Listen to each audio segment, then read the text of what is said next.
Já estamos envolvidos no ministério há 43 anos, 41 anos de casado, temos 5 netos, 2 filhas lindas e outros netos do coração, né?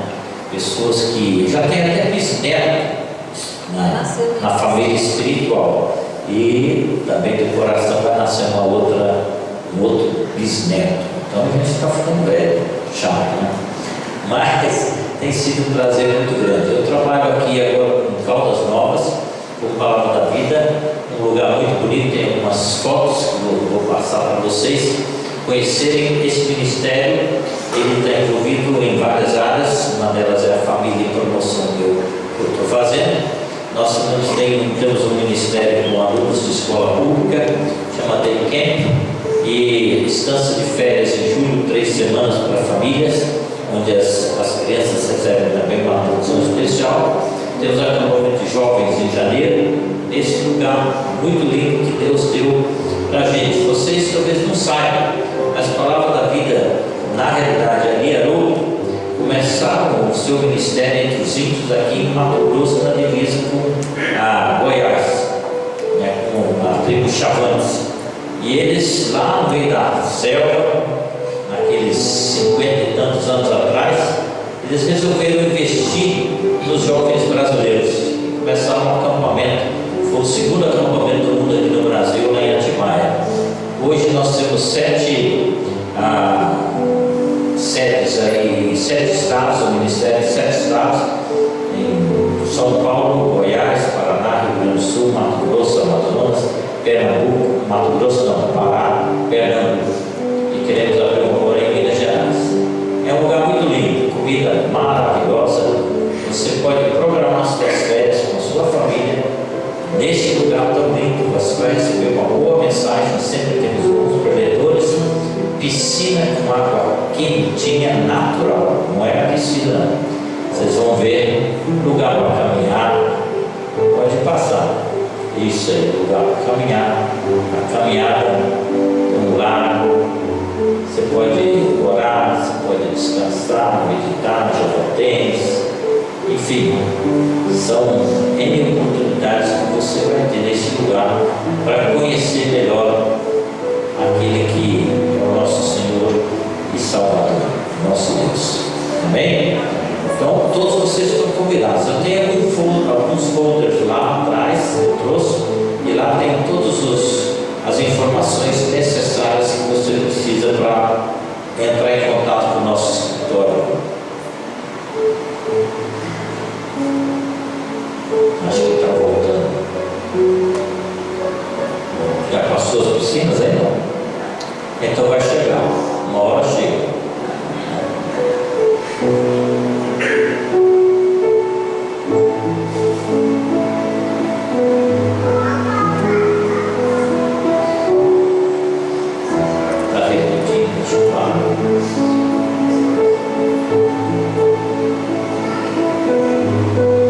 São os quartos bem acomodados, acomodação maior, piscina.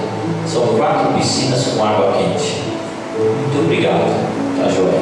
Então deu para ter uma ideia, um lugar muito lindo que Deus separou para o povo daqui, da região do Goiás, Brasília e outros estados. A minha esposa vai contar um pouquinho para vocês daquilo que a gente, vamos dizer assim, da nossa vida, da nossa experiência com Deus.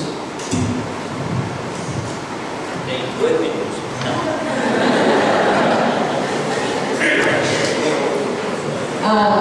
Para mim é um prazer estar aqui. Conhecemos mais uma igreja acolhedora, carinhosa, e foi um prazer.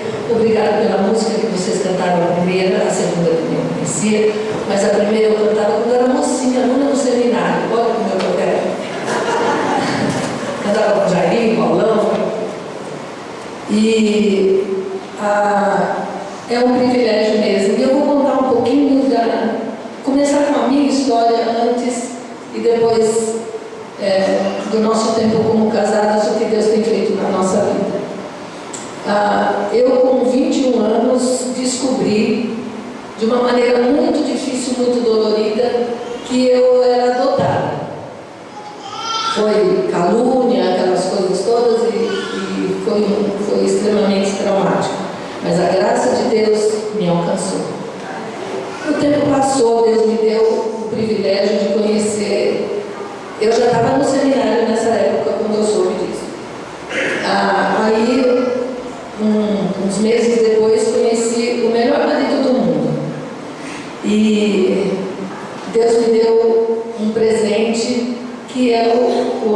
quem eu me casei, e estamos juntos há 41 anos como casados, quase 42.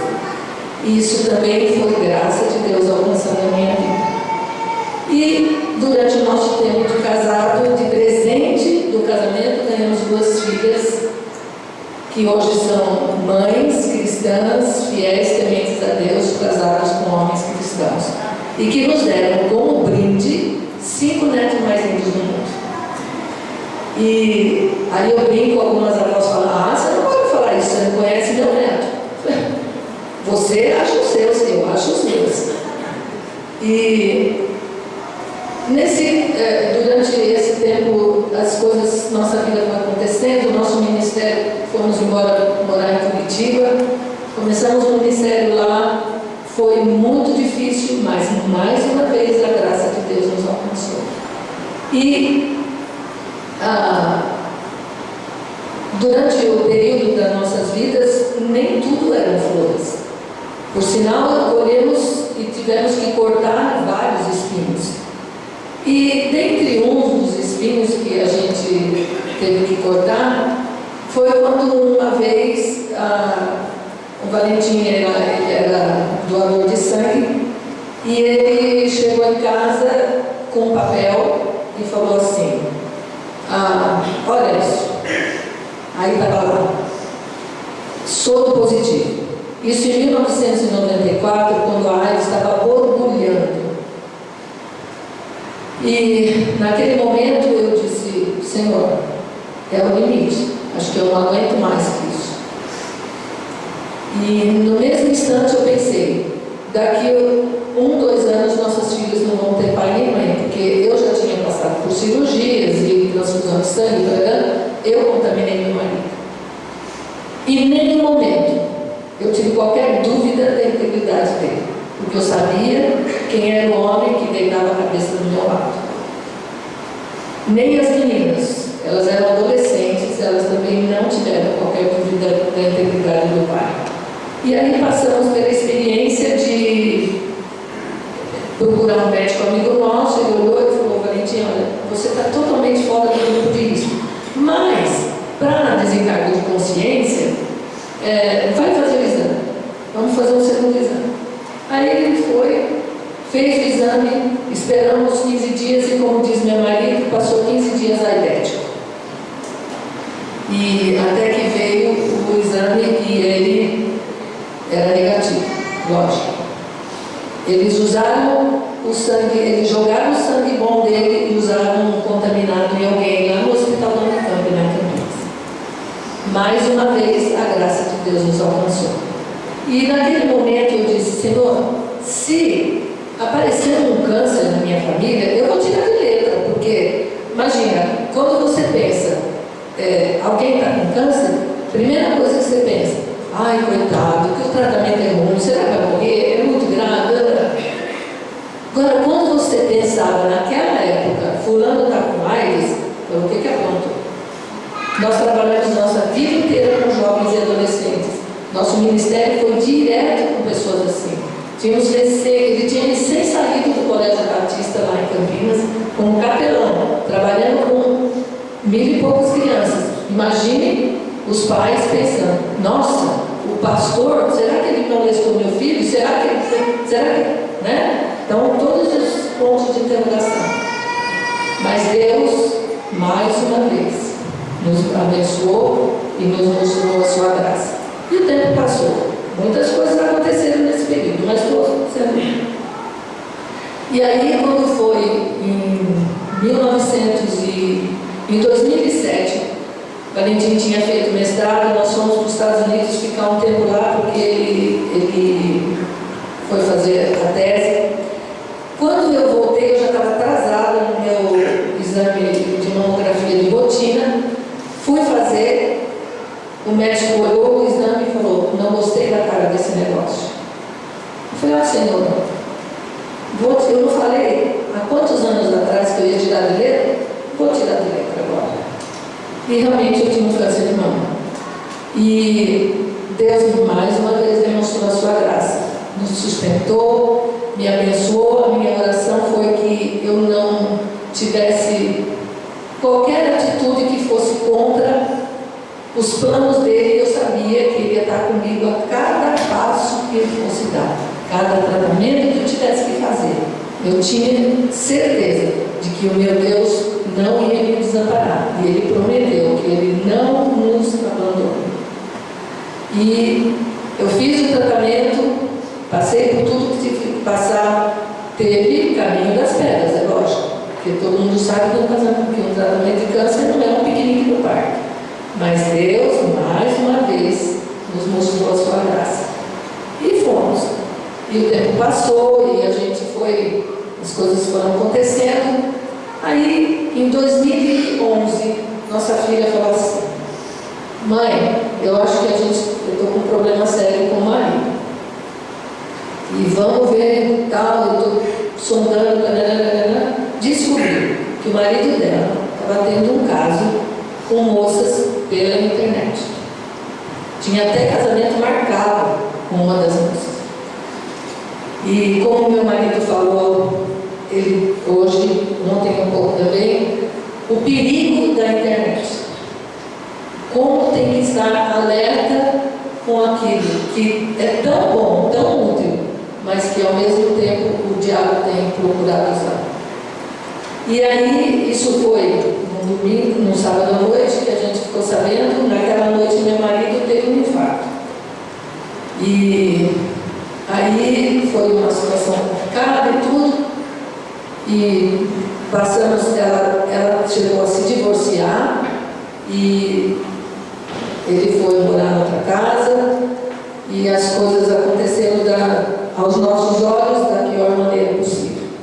Mas Deus, mais uma vez, manifestou a sua graça. Ele se arrependeu, se restaurou e eles casaram de novo. E hoje eles estão com uma família equilibrada. Isso é o quê? Graça. E Deus cuidou do infarto do meu marido, porque ele está aí ainda, né? E mais uma graça. Então, o que eu queria dizer para vocês é como o nosso Deus é gracioso. Como Ele tem demonstrado amor e graça na nossa família. Quando a gente conta que a gente criou os filhos, que a gente tem os filhos cristãos, né? As pessoas pensam: nossa, só flores. Nossa, eu quero viver uma vida assim. E realmente nós temos flores, muitas flores. Mas Deus nos ajudou a cortar cada espinho. E eu tenho um costume: cada início de ano eu peço a Deus que Ele me dê um versículo que vai me acompanhar durante aquele ano. E no ano de 2000,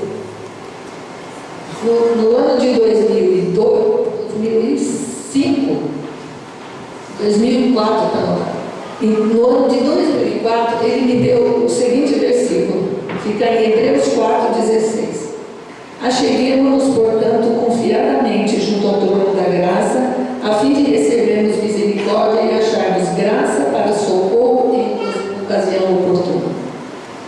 E isso foi em 2004. E em 2007 eu fiquei sabendo do câncer. E como é bom saber que a gente, descansando e nos pondo diante do trono da graça de Deus, na ocasião oportuna, Ele vai manifestar a graça. Gente, eu não posso dizer para vocês que eu sou uma pessoa sofrida. Tem histórias, N histórias para contar. Mas eu posso dizer uma coisa para vocês: daquele momento que o meu Deus me pinçou de algum lugar que eu não sei qual é, me tirou de lá, me botou numa família cristã, que me criou, me educou, me respeitou, me amou, ali eu conheci o Senhor Jesus. Daquele momento até esse momento que eu estou falando para vocês, minha vida é um fio de graça. E isso é o amor de Deus manifestado. E isso não é privilégio meu, é privilégio de cada filho de Deus. Apropriem-se da graça dele, obedeçam, respeitem a palavra do Senhor, vivam a vida firme na graça, firme no perdão, firme no amor de Deus, que vocês vão, os resultados serão positivos.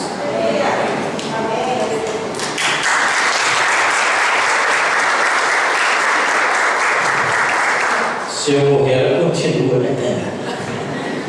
Não, muito. Mas realmente foram experiências difíceis, mas ricas, com experiências com Deus. Jó passou por muitas experiências difíceis, mas chegou num determinado ponto, ele estava até se achando, né?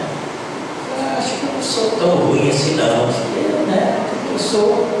Aí Deus falou assim: Jó, vem aqui, vamos bater um papo.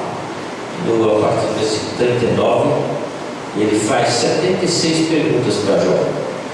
Aí Jó falou assim: que vou fechar minha boca, porque antes eu te conhecia por ouvir falar e agora eu te conheço por experiência. É interessante isso. Deus permite certas situações na nossa vida para que nós o conheçamos de fato e de verdade. Vamos abrir nossa Bíblia em Daniel.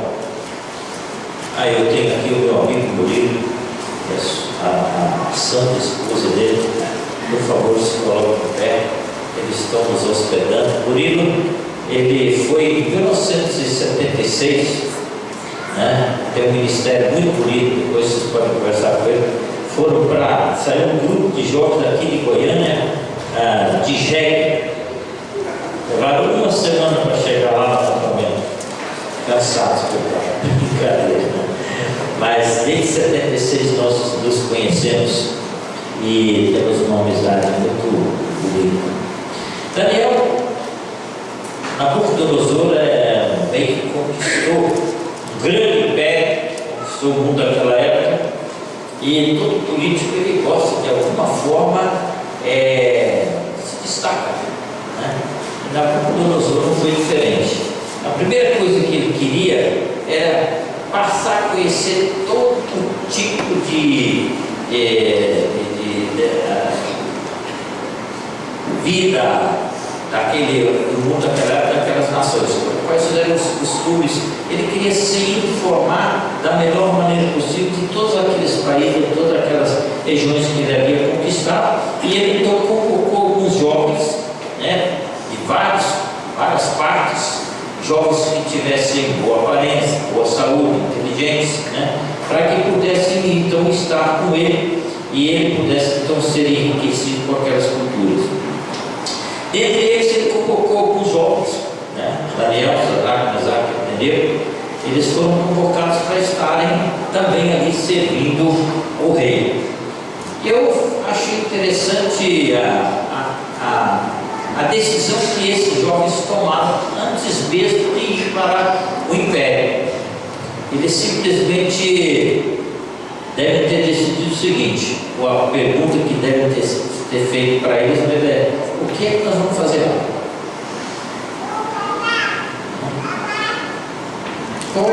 A quem que nós de fato e de verdade vamos servir? Qual a diferença que a gente pode fazer naquele império? Esses jovens tinham um compromisso com Deus, e eu creio que eles decidiram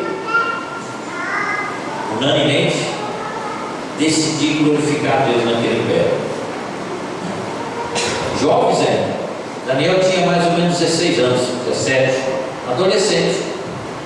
E é interessante que a primeira grande tentação que o rei coloca para eles é que eles fossem alimentados com todas as finas iguarias do rei.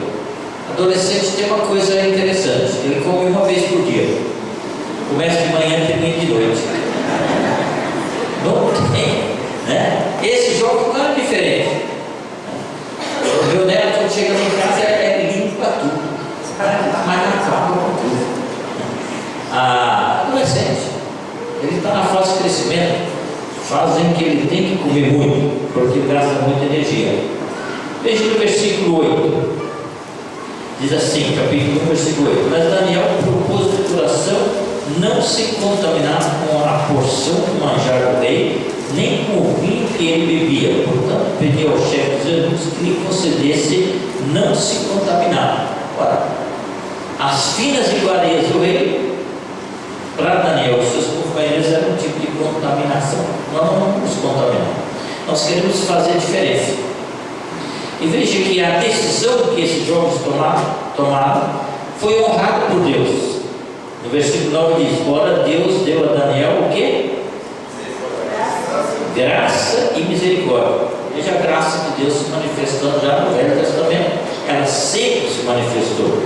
Ora, Deus deu a Daniel graça e misericórdia diante do chefe dos eunucos. Mas o chefe dos eunucos disse a Daniel: tenho medo do meu senhor, o rei, que determinou a vossa comida e a vossa bebida, porque veria que os vossos gostos, mais tristes do que os dos jovens que são de vossos iguais, assim porias em perigo a minha cabeça para morrer. Então Daniel e os seus companheiros, disse ao guarda, a quem o chefe dos eunucos havia constituído sobre Daniel, Ananias, Misael e Azarias: experimenta, peço-te, os teus servos 10 dias, fazendo que nos deem legumes a comer e água a beber. Então se veja diante de ti o nosso parecer e o parecer dos jovens que comem a porção do manjar do rei, e conforme vires, procedas para com os teus servos. Muito racional, muito justo, muito racional e muito justo. Eles tinham plena certeza, plena confiança de que a decisão que haviam tomado diante de Deus para fazer diferença naquele império, Deus iria honrar. E a partir do versículo 20 vocês vão perceber que quando eles estiveram diante, ou tiveram que comparecer diante do rei e foram examinados, eles foram achados 10 vezes mais sábios do que todos os sábios da Babilônia. Eu acho lindo. E uma das coisas que eu sempre coloco para mim é exatamente esse aspecto. A expectativa de Deus é que eu e você tomemos certas decisões nesse mundo, nessa vida. E a maior e a mais nobre de todas as decisões é decidir honrá-lo em qualquer circunstância, em qualquer situação, para que o nome dele possa ser glorificado, para que ele apareça e não eu ou você, não nós, mas que ele seja o centro de atenção na nossa vida.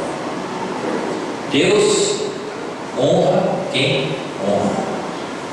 Às vezes nós não temos essa consciência, essa percepção, essa sensibilidade.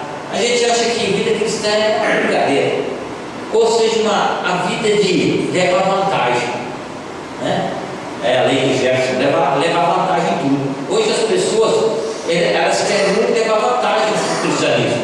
Por isso que o evangelho da prosperidade é tão divulgado. É um evangelho de levar vantagem. Eu dou, mas eu recebo. Esses dias eu vi um pregador falar o seguinte: Deus é obrigado a te dar riqueza. Mas vai ser ignorante lá na China, porque ele é dono de tudo, então ele tem que dar. Você é filho dele, ele tem que dar, não tem que dar nada. Ele pode dar, não tem que dar. Ele não é meu empregado, ele é meu Senhor. Nós temos que rever as nossas vidas, as nossas ações, as nossas decisões, se elas estão de conformidade com aquilo que Deus espera de cada um de nós, e que nós o coloquemos em primeiro plano.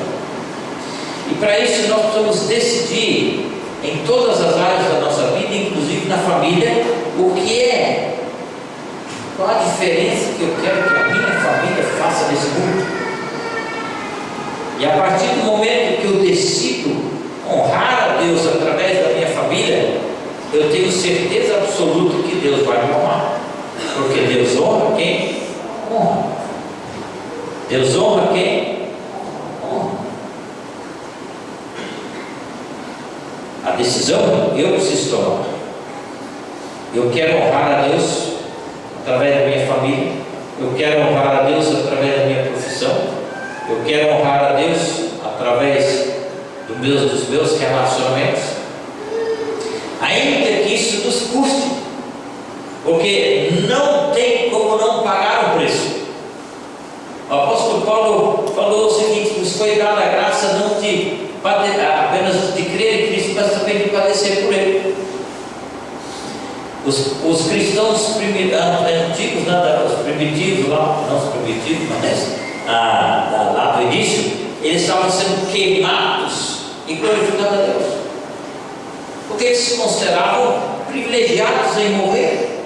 O apóstolo Pedro, ele foi crucificado de cabeça para baixo porque não se achava digno de morrer semelhante a Cristo. Nós precisamos decidir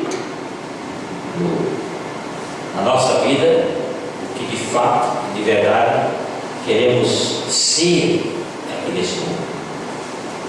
Se queremos ser idênticos a Cristo, ou se queremos nos amoldar a esse sistema. E hoje nós sofremos muitas pressões, principalmente na área familiar, em ceder alguns princípios que são bíblicos em prol do sistema daquilo que está sendo aprovado como lei no nosso país. A quem nós vamos obedecer? Pedro, certa vez, diante das autoridades, ele diz: antes importa obedecer a quem? A Deus do que aos homens. É difícil para o jovem, que é de todas as formas assediado, por todos os meios que existem hoje à disposição do nosso mundo, para ceder às finas iguarias que o mundo oferece, e se contaminar. Você, adolescente, você jovem, você, pai e mãe, precisa escolher. A Bíblia diz: não dá para seguir dois senhores. Você vai ter que desagradar um. Então a escolha sua, qual vai ser? Agradar a Deus ou agradar a esse sistema? Ou Deus honra quem honra. Mas os seus companheiros no capítulo 3 passaram também por uma experiência a partir do versículo 13 em diante, porque o rei Nabucodonosor, como eu disse, qualquer político gosta de construir alguma coisa que se destaca. Ele construiu uma estátua e todos eram obrigados a se prostrar na inauguração daquela estátua, a adorar a estátua que ele havia construído. Reuniu todas as bandas, os conjuntos musicais da época, quanto é bateria, quanto é coisa que tinha lá, que existia em termos de instrumento musical, para quando ele desse a ordem e a banda tocasse, todos tinham que se ajoelhar. E 3 caras de pau. No meio da multidão, 3 caras de pau em pé. Mas olha, não precisa nem. Eram pessoas de destaque, eram pessoas importantes do império. Imediatamente alguém foi lá dedurar. Falou: olha, infelizmente, aqueles que você constituiu como líderes aqui no seu império, infelizmente eles não se ajoelharam. O rei, decepcionado, mandou provocá-los, e até que ele foi assim bem gracioso. Ele falou: vou dar uma segunda chance, eu vou mandar a banda tocar mais uma vez, e quando ela tocar, vocês se ajoelham e adoram a imagem, aí fica tudo bem. Eu gosto muito da resposta que esses jovens dão. No versículo 16: responderam Sadraque, Mesaque e Abdenego ao rei Nabucodonosor: não necessitamos de te responder sobre este negócio. Se formos lançados na fornalha do fogo ardente, o nosso Deus, a quem nós servimos, pode livrar-nos dela, e Ele nos livrará de tua mão, ó rei. O rei ficou feliz. Mas eu gosto dessa decisão, dessa coragem, diante de um sistema político poderoso que tinha poder de matar, né? E de lançar na fornalha, esses jovens simplesmente disseram: não vamos discutir esse assunto. Nós já tomamos uma decisão. Nós queremos servir a Deus, nós só adoramos o nosso Deus, a quem nós servimos, a quem nós conhecemos, a quem nós queremos honrar. Então, quanto a esse assunto aí, vamos fazer o seguinte: não vamos nem discutir. O senhor toma a decisão que o senhor quiser, porque nós cremos o seguinte: se é uma condicional, Deus não tem que fazer, mas eu acho lindo. Se o nosso Deus quiser nos livrar, Ele vai nos livrar da fornalha e das tuas mãos. O rei ficou feliz. Falou: que gente boa, muito feliz. Se encheu de ódio, de raiva, né?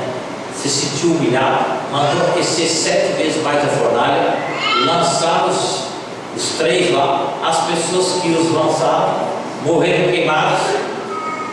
E ele, curioso como você e eu, talvez tinha olhado assim por baixo do braço, né, para ver o que está acontecendo, e tinha o que lá? 4. Fazendo o quê? Passando na fornalha, lá para cá. Gostoso, tranquilo, em paz, curtindo a fornalha. O rei, vindo daqui, ela falou: para cá, nós lançamos 3, agora tem 4. Quem é? Jesus, Deus presente. Jesus falou: eu jamais vos deixarei só. Ele nunca nos abandona. Nós é que o abandonamos. Nós é que o negamos. Nós é que o envergonhamos. É triste isso, mas é verdade. Sou eu, você, nós é que muitas vezes deixamos de honrar a Deus e crer naquilo que Ele é possível fazer. Como esses jovens creram, ele falou: se é uma condicional, se Ele quiser nos livrar, Ele vai livrar. Senão a gente morre feliz. E essa é uma bênção muito grande do crente. Ele pode morrer feliz. Acho lindo. Por quê? Ele não pertence mais a esse mundo. Ele já tem a garantia da vida eterna. A absoluta certeza de que vai conviver com Jesus por toda a eternidade. Muito melhor lá do que aqui. O apóstolo Paulo fala assim: nossa, eu tenho desejo de partir, porque é incomparavelmente melhor estar com o Senhor. Mas se o Senhor ainda tem alguma coisa para eu fazer aqui, então eu estou disposto a fazer também. Essa é a maneira que nós devemos viver. Deus, né, se alegra em ver pessoas dispostas a servi-lo em qualquer circunstância, em honrá-lo em qualquer situação, ainda que seja colocada a nossa vida em risco. Mas é aí que Ele vai manifestar a sua graça, aí que Ele vai manifestar o seu poder. Tem histórias interessantes, por exemplo, aquele tsunami lá na Indonésia, né, alguns anos atrás, na Indonésia, aquilo é muito interessante. Lá tinha um grupo de crentes e eles queriam se reunir no Natal para comemorar o Natal. A liderança daquela região disse o seguinte: se vocês se reunirem, vocês vão ser mortos. Vocês tratem de lá uma montanha. Eles foram para a montanha, se reuniram, quando voltaram, tsunami. Muito interessante. As autoridades depois ficaram assim, impressionadas com aquilo que Deus havia feito através deles, né? Deus liberta. Deus livra os seus. Deus conhece os seus. Deus ama os seus. Deus cuida dos seus. Deus protege os seus. Entendeu? Mas você só vai experimentar isso quando você estiver disposto a pagar o preço e estar disposto a ter uma intimidade com Deus. Através da oração, através da palavra, através do testemunho, através da coragem de honrá-lo em qualquer circunstância. Deus honra quem? Está fraco. Deus honra quem? Não é brincadeira, não. A vida cristã não é brincadeira, não. Ela é linda e maravilhosa, mas tem um preço a se pagar. Tem um preço a ser pago. E o exemplo maior é do próprio Jesus, que pagou o preço maior por cada um de nós, para que nós pudéssemos ter o privilégio de honrá-lo e servi-lo em qualquer circunstância. No capítulo 6, Daniel, já agora com mais ou menos 62 anos, um outro rei, colocado mais uma vez em destaque na política.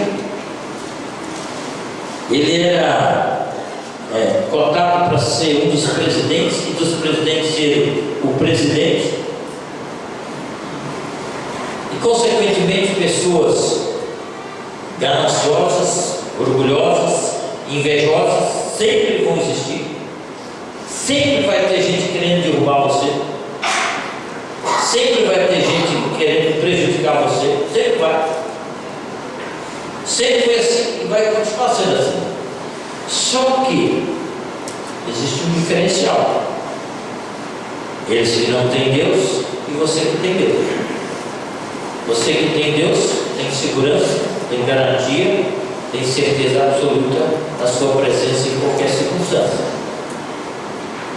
E aqui Daniel, os políticos se reuniram e falaram: nós temos que fazer alguma coisa para acabar com esse Daniel. E eles inventaram uma lei apenas por 30 dias, que o rei fizesse um decreto que aquele que não se prostrasse perante os seus deuses, não adorasse os seus deuses, deveria ser lançado numa fornalha. E esse decreto, eles já sabiam que Daniel, que orava 3 vezes por dia, iria desobedecer. Veja só, no versículo 3. Então o mesmo Daniel se distinguiu desses presidentes e sábios, porque nele havia um espírito excelente e o rei pensava constituir sobre todo o reino. Então os presidentes e sábios procuravam achar ocasião contra Daniel a respeito do reino, mas não podiam achar o quê? Ocasião ou culpa alguma, porque ele era o quê? E não se achava nele nenhum vício, nenhum. Então esses homens disseram: nunca acharemos ocasião alguma contra esse Daniel, se não a procurarmos contra ele na lei do seu Deus. E foi isso que eles fizeram. O rei fez o decreto, 30 dias, podia ser revogado. Quando o decreto foi colocado a público, imediatamente eles foram na casa de Daniel e encontraram Daniel fazendo o quê? Orando. E com aquela cara mais lavada, dói o nosso coração, sabendo que aquele Daniel o Senhor constituiu como um dos líderes, o presidente dos presidentes, não obedeceu o decreto. Ele desobedeceu e está lá orando ao seu Deus. E agora, olha que triste, não pode ser revogado o decreto, tem que ser lançado na cova dos leões.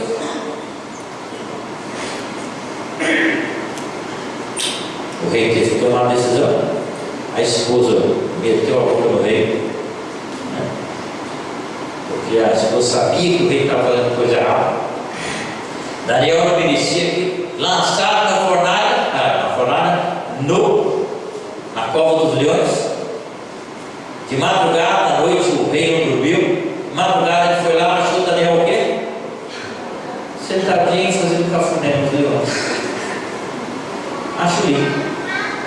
Deus honra quem? O que aconteceu no caso dos jovens? No caso da cova dos leões, baixou-se um outro decreto. Agora todos tinham que o quê? Adorar o rei de Sadraque, o Deus de Sadraque, Mesaque e Abednego, o Deus de Daniel. Mudou a história, mas Deus age assim até hoje. Eu conheci um missionário, Álvaro, trabalhava na Amazônia, lá no Pará. Ele era americano, homem simples. Depois de muitas tentativas, que a missão não queria colocá-lo como missionário, porque a missão achava que não era capaz, e ele fez uma oração muito interessante, falou: Senhor, se o Senhor fez uma mula falar, né? Se eu vou fazer uma mula falar, será que eu não presto para nada? E Deus mandou ele no meio da selva. Em chegando lá, um dos chefes da tribo lá mandou um outro índio matá-lo. E o índio foi para matá-lo. Quando foi a caminho da casa do missionário, foi picado por uma cobra mais venenosa. E o único que tinha o remédio, o soro para aquele veneno era o missionário. E o missionário cuidou dele. Ele ficou bom e mudou a história. Falou assim: se alguém encostar a mão no missionário, agora vai ter que ir. Eu vou acabar. Acho lindo a história. Esse homem, os dois ficaram doentes, muito doentes, e iam correr. Mandaram a filha para a beira do rio. Falaram: olha, fica lá na beira do rio, se algum barco passar, pega esse barco, procura fulano de tal lá em Manaus, ele vai criar vocês. Papai e mamãe vão morrer. E a filha a caminho para a beira do rio, orou: Senhor, se o Senhor salvar meu pai e minha mãe, eu prometo que eu vou consagrar minha vida ao Senhor. Eu vou servir. Eu quero honrá-lo toda a minha vida. E de uma forma milagrosa apareceu um barco do governo que sabia que existia ali algum. Vamos passar lá. E quando viu, estava à beira da morte, pegaram o casal, levaram para Manaus, foram cuidados, foram curados. Esse casal já escreveu todo o Novo Testamento na língua indígena. Os homens não davam muito valor para ele, a missão não dava valor, mas Deus dá. Amém. É Deus quem usa, é Deus quem faz, é Deus quem age, é Deus quem cuida, é Deus quem olha para nós de uma maneira muito especial. Daniel estava lá fazendo cafuné, o rei mudou a história, jogou todo mundo, família, tudo lá dentro. Antes que chegasse, já estavam sendo estraçalhados pelos leões. Esse é o nosso Deus, Deus que tem poder, Deus que tem justiça, Deus que ama, Deus que olha, Deus que cuida. Mas a expectativa que Ele tem que você e eu o honremos. Deus honra quem honra. Deus honra quem honra. Isso aconteceu na primeira palavra da vida com um jovem que resolveu, por exemplo, não entrar na greve da universidade. Foi humilhado até o último ponto. Mas Deus honrou. Deus cuidou até o dia de hoje. Nós temos que ter coragem. Nós temos que ter disposição. Nós temos que ter uma visão correta, a visão do ponto de vista de Deus, em que as circunstâncias que surgem na nossa vida são oportunidades para conhecê-lo, para servi-lo, para honrá-lo.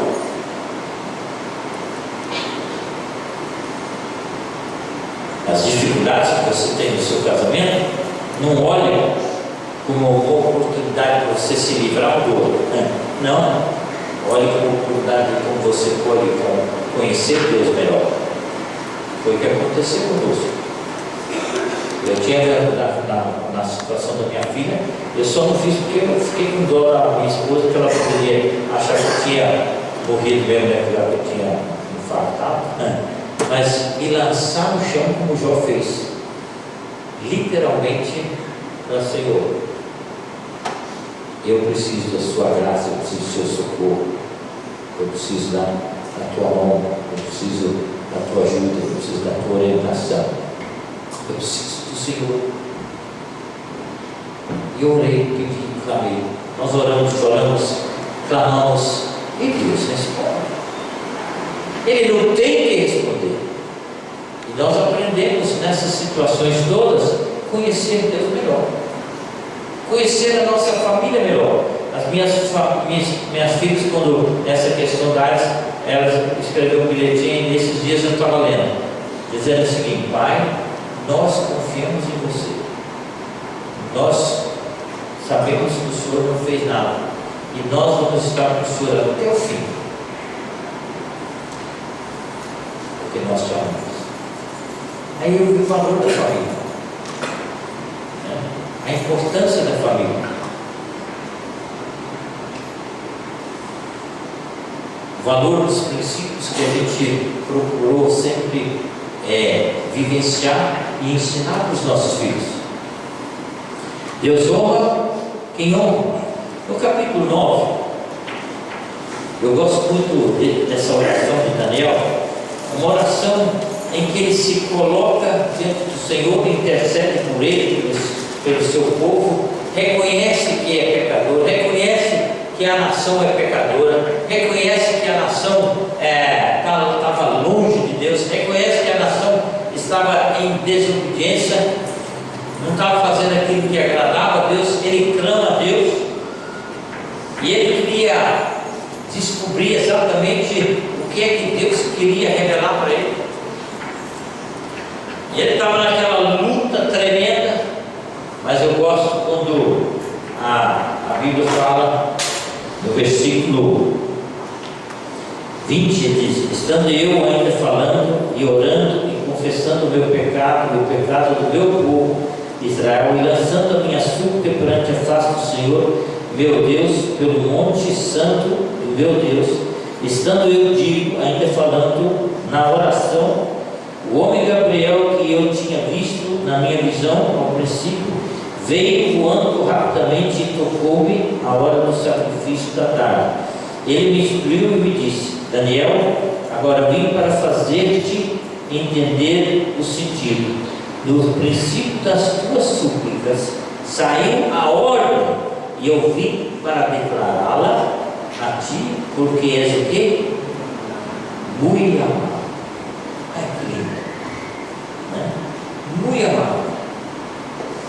Capítulo 10, mais duas vezes, a Bíblia diz que Daniel era muito amado. Você, eu, nós somos o quê? Muito amados. Muito amados.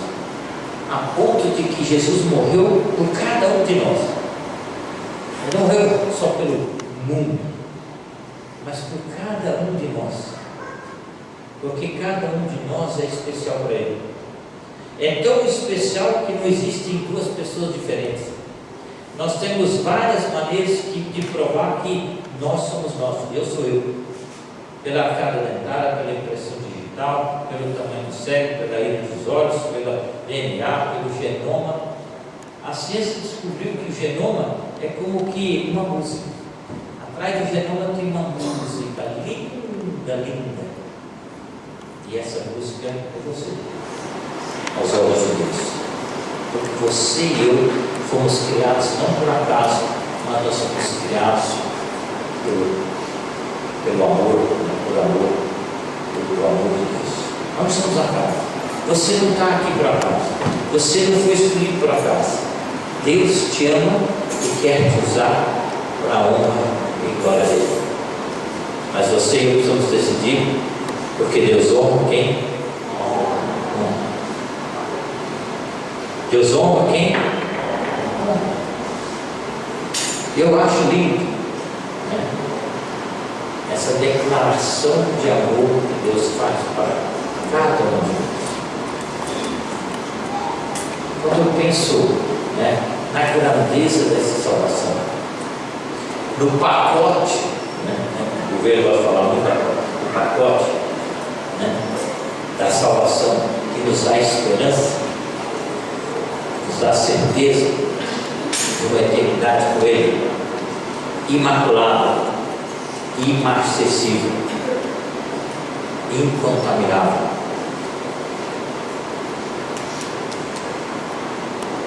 A ideia imarcessível é: você vai estar por toda a eternidade na presença de Deus em pleno conforto, em pleno bem-estar. Nada vai nos molestar, nada vai nos tirar a alegria da presença de Deus. Enquanto nesse corpo, sim, vamos ter essas dificuldades, essa luta, mas Jó mesmo, no capítulo 25, a partir do versículo 19, se não me engano, 19, 25, ele tem uma visão já, né? Eu sei que o meu Redentor vive, estou bem certo que Ele é poderoso, né? Eu sei, eu tenho essa certeza. A nossa visão tem que ser na eternidade com Deus, que aí você vai ter coragem, força, disposição de honrar a Deus em qualquer circunstância. Como família, você é o chefe, você é o primeiro responsável. Quais são os valores que você quer implantar no seu lar? Quais são os princípios que você quer vivenciar juntamente com seus filhos, com sua esposa? Aonde você quer levar a sua família, os seus filhos? No trono da graça de Deus ou diante dos ídolos que o mundo nos oferece? Os ídolos não têm poder. Os ídolos não têm eternidade, mas Deus tem poder e Deus é um Deus eterno. Meus irmãos, nós tomamos decisão na nossa vida quando nós nos casamos, em procurar honrar em todos os sentidos, e dar aos nossos filhos valores e princípios que fossem muito maior do que aquilo que o mundo pode oferecer. Para isso, obviamente, custou um preço, muitos anos sem férias, muitos anos sem alguns privilégios, porque sabíamos que tínhamos que decidir entre escolher servir e honrar a Deus e glorificar a Deus, ou então desfrutar aquilo que o mundo pode oferecer, que aparentemente são finas iguarias, mas que não vão permanecer. São apenas passageiros. Porque do mundo você não vai levar nada. A fortuna maior que você pode deixar para os seus filhos não é uma herança material, mas é a herança espiritual. Os valores, os princípios de Deus, porque esses são eternos.